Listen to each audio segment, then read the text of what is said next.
I'll be right with you. I think Jonathan was saying. So a dividend is like the company saying thank you for like believing in us, and so we're gonna give you something back. Not quite. I think a closer answer is a dividend is to a corporation as a withdrawal is to a sole proprietorship. Oh, But the people that buy the stocks, they don't get to decide how much the dividend Board of directors. but they elect the board of So directors. they- And So they in a elect the sense- board of directors, yeah. So in a sense, they do. The stockholders. is. And when you buy a stock and like during you, why do you have the stock and the dividend go up on Well, that stock? here's the deal. As a general rule, in order to declare dividends, two things have to happen. As a general rule, there has to be a net income and there has to be the cash. Both of these have to exist for the board of directors to declare a dividend. In other words, if for some reason they spend all their cash on an asset and they got no cash, even though they were profitable, generally they don't give a dividend, okay?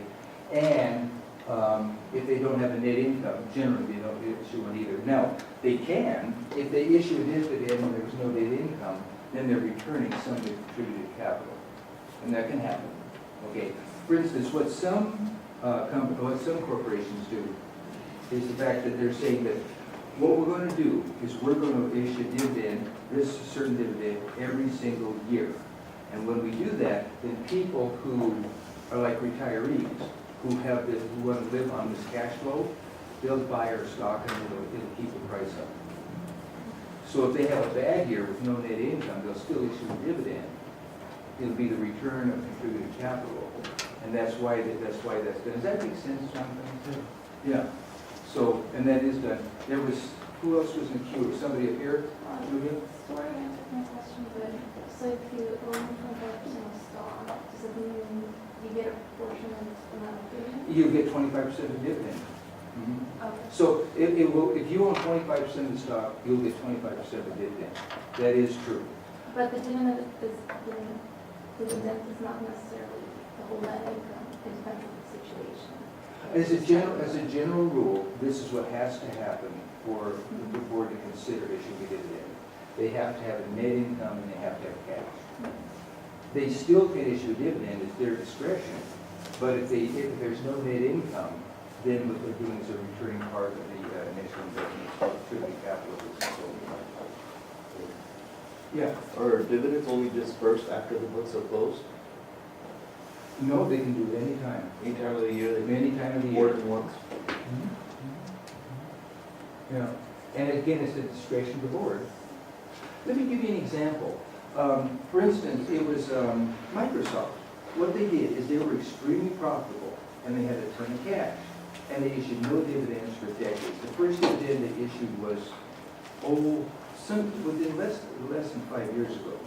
You know, time flies, a little bit dead, but it was something like that, right? And their stockholders were up in arms. They said, we have an incredibly profitable company, you got a ton of cash, we own this business, we want some return on our investment, right? The board of directors up to that point had previously said no. In our line of work, it's governed by breakthroughs. When a breakthrough happens, we need to move, we need to do quickly, and they're never cheap. We need a ton of cash. And if we don't have a ton of cash, this business is in peril.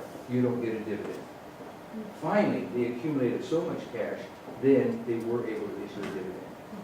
But they had to maintain so much liquidity that even though they were very profitable, they didn't issue a dividend, and their stockholders were complaining. Because we own this damn company, and you're not giving us any of this property, and they got a ton of cash, and you've been really profitable for a lot of years. I think that's what's going on with Apple right now. Should be, but I mean, that's an example of how that works. I'm not on the consent board, I feel Okay. Just so you know. Sounds good, okay.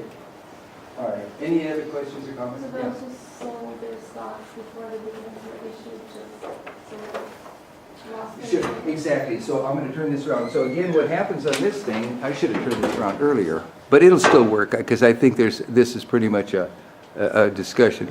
Sure, the way this works now is the fact that whoever owns it on whatever this date is, and let's just give it a date. Whoever owns it on, I'm just making this date up, whoever owns it on January 19th gets the dividend. Okay, so if you bought it January 18th, it's yours. If you sold it January 20th, it's yours. If you bought it January 30th, it's not yours. So whoever owns it on this specific day gets it. and the registrar is the person who will know that. Eddie? So it's not prorated? No, whoever owns it this date gets it. Now, these are public facts, right? So there's no sneaky here, that you know, this is, this is published like Wall Street, is it Wall Street Journal or whatever, so you know that when you buy it, you pay more for it on this day because it'll include a dividend. This day you pay less because there's no dividend. All right, you guys doing good? Okay, accounting for cash dividends. All right, common stocks payable. All right, let's do this. Let's do a quick study. 13-7, and you find that on page 536. Okay. All right, let's get into the stock dividend. So here's what happens in this thing. What we've been dealing with has been all the cash dividend, right? So let's get into a stock dividend.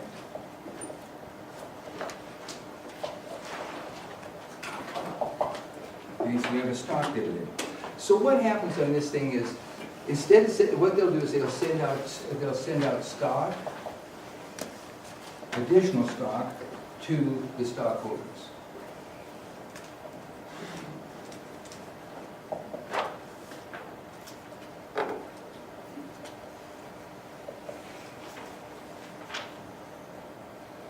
Okay, and of course it'll be proportional, right?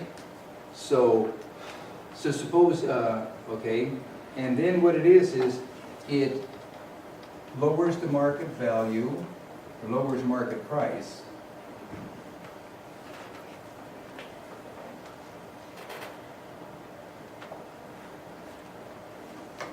So let's say they send you out shares, so you own one share, you get another share, right?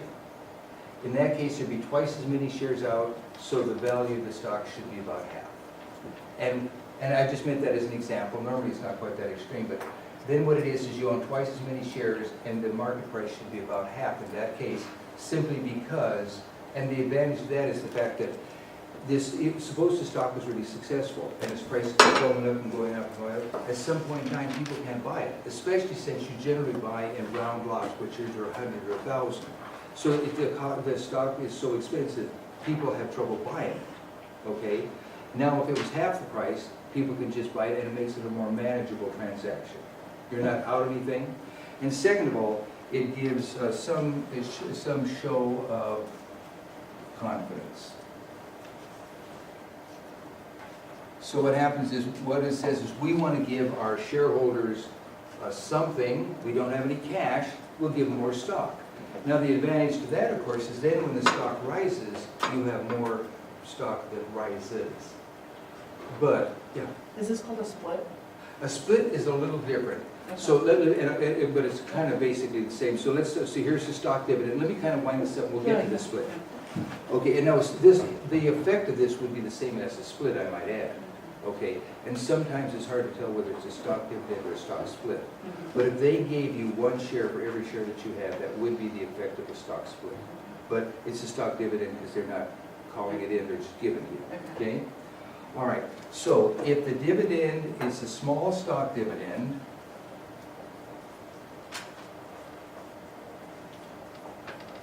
if it's equal to or less than 20, if it's less than or equal to 25% of the outstanding shares, okay? And they do that at the market value, okay? It's a large stock dividend.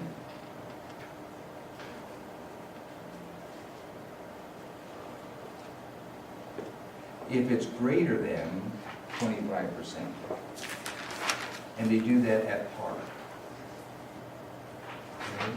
Now, so, and the reason is they do this is because if the stock dividend is 25% of outstanding shares,